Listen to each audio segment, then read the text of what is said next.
XS Manchester, and welcome to XS Manchester. John Fratelli. Hey, John. Hey, how are you? Very good, thanks. How are you? New album, exciting times. It's nice to get it out there. Yeah, I mean, we recorded it back in June last year, so Okay, so it's been a long time it feels coming. like a lifetime. What's that like? Is that like, I mean, having finished a painting or something and then having to keep it under a tarpaulin for weeks until you show anyone? Have you just been dying to get people's ears on it? Do you know, I've grown to quite like how long it takes because I start to use that time to work on the next record. Okay. So I've already written sort of half of the next record. Okay, so have you lost interest in the current album then? Does that mean? But I forget about it, and then it comes to time like this and then people start to ask me questions, and I think, oh God, I don't know, because I haven't heard it in a while. You have to listen to it when you go in between places to remind yourself. To catch up on it, and I'm kind of pleasantly surprised. That's a nice way to think about it. Because there's lots of songs that you're not sure what's coming next. Yeah. You know? Congratulations for getting there. You've just had a journey, which I assume you were listening to the new album on. We're in the midst of the beast from the east at the moment. Now, You're obviously from north of the wall. So do you look at the way the rest of the country reacts at the moment and kind of sagely tut your head at everything falling to bits when there's a tiny bit of snow on the ground? We kind of do as well. We, for some reason, we should be used to it, right? You should be. Know it's on its way, and I think Glasgow at the moment is particularly bad, and I'm just about to drive up there, or attempt to drive up there. Okay. That may be fun. Good luck. Yeah, I wish you luck. Make it. Let's this talk might about be the last you see of me. Disappeared. This is the last living memory of John Fratelli. Talk to us about the new album, because if you can remember it, talk to us about the new album, because I listened to it and I don't want to simplify this too much, so excuse me if I do, but I've always associated the Fratellis as being sunshine music, if you know what I mean. When I listen to it, it's kind of good times, it's happy times, and that's happened again with the new album. Is that a conscious thing? Do you sit down and go, I'm going to write tunes for the good times, I'm going to write party tunes? No, it's way more spontaneous than that. But if I have any explanation for it, it just comes from a sense of being playful. Okay. Or just being playful. This thing's not meant to be taken seriously. Even the most serious music should never be taken seriously. Because it's not a serious game, like it's a complete comedy. Right. The whole thing's a comedy. And so if we come across that way, it's from that place of just, hey, this is fun, right? And it sounds that way. It sounds like fun. And things like having the hand claps in there and the Fratellis whoops that are kind of like, they go hand in hand with your music. You hear that kind of stuff a lot. But if you try and play at being playful, it never works. Right. If you try and contrive it, it never works. There's a couple of bits on the press release that describe your music. I don't know if you had anything to do with the press release writing at all. But they're funny to hear. I like these. The descriptions of the music, and I haven't got a clue what either of these phrases mean, so I'm hoping you can shed some light. Mantric Indian rock is one of the descriptions of the new album, and the other one I like is sample-delic funketeering. Are they accurate descriptions of the new album? I don't know if they're accurate or not, but I like them. I think that's perfect. So, sorry, you were telling me about the Mantric Indian rock. Yeah. Which tracks you think relate to that? And the funkadelic one.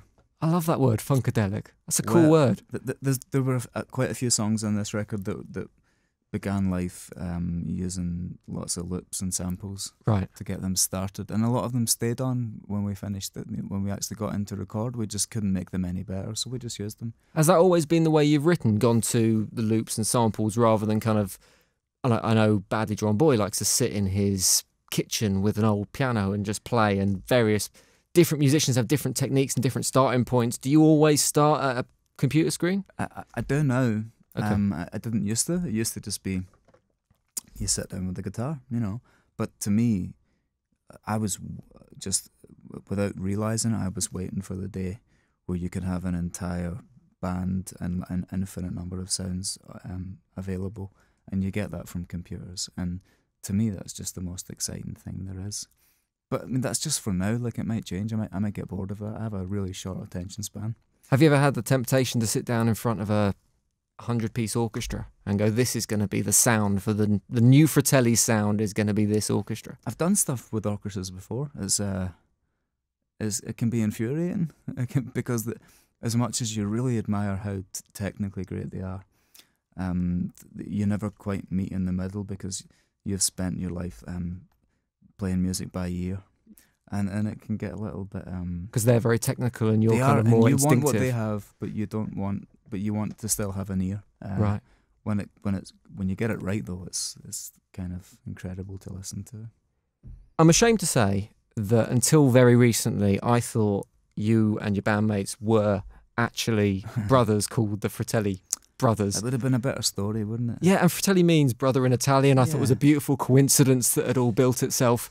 But I thought that there's something you could have done there. That you've missed a trick, because you look at Noel and Liam at the moment, the Gallagher brothers. Yeah. They are constantly at each other's throats, constantly pecking at each other and getting a load of press and column inches because of that. Could you not see yourself and your bandmates organising some kind of public spat to maybe shed a bit more light on what you're doing? You see, the thing about us is we're just so damn lazy. Like, that takes effort. Like, I'll always pick the way forward that requires the least amount of effort. And like, to get into arguments, I just don't have the energy to spare. Who would it be? That up. If you were going to have an argument with one of the guys, who would it be that was the one that sort of, who pecks your head the most or has got an annoying habit on the tour bus? See, this is the thing with us. We are very dull in that way, and that we genuinely get on. We like each other. Right. We just, I can't think of a single thing that I would ever say, could you just stop? This is why your music's happy. This is why you're not writing the angst stuff, because you're all getting on and you're having a good time. This must be it. I mean, I'm sure there was a time where we had a little bit of an edge to us, but again, like, it ran its course, and I think it just takes too much effort, you know. One of the things that I think is always fascinating about you guys as a band is, and it must be annoying when people talk about one song in particular when you've got such this body of work, but Chelsea Dagger as a song is known by millions and millions of people all over the world because of its associations with football. You go to games. I was at the World Cup a couple of years ago and people were singing Chelsea Dagger in the Macarena Stadium.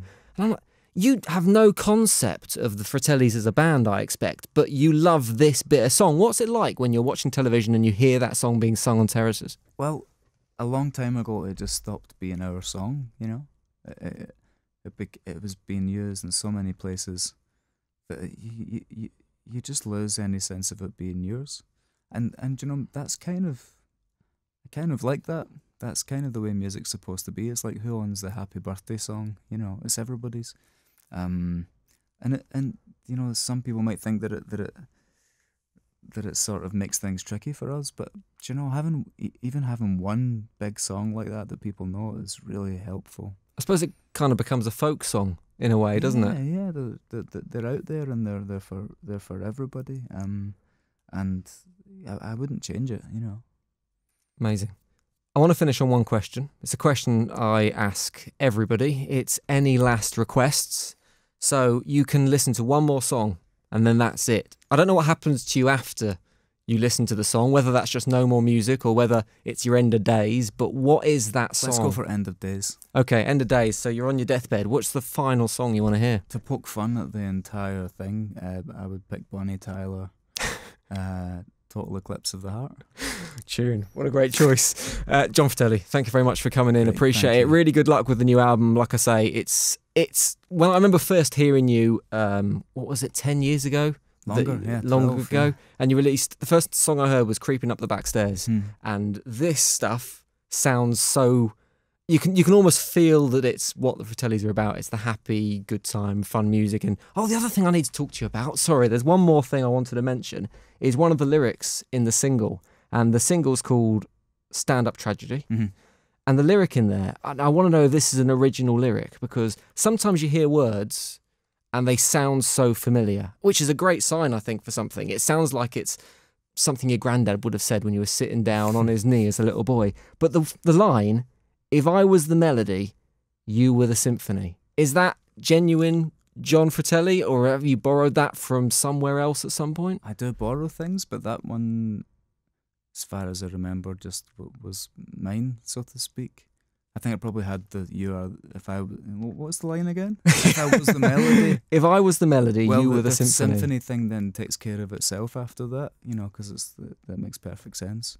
So I can claim that one. It's a beautiful line. It reminds me of Only Love Will Break Your Heart. It's kind of incredibly simple yet beautiful bit of songwriting. Yeah, Thank you. John, good luck with the album, good luck with the single, and you're going to be in Manchester playing the Academy in March as well, so We are. everyone can get down and see that. We are. Great. John, thank you.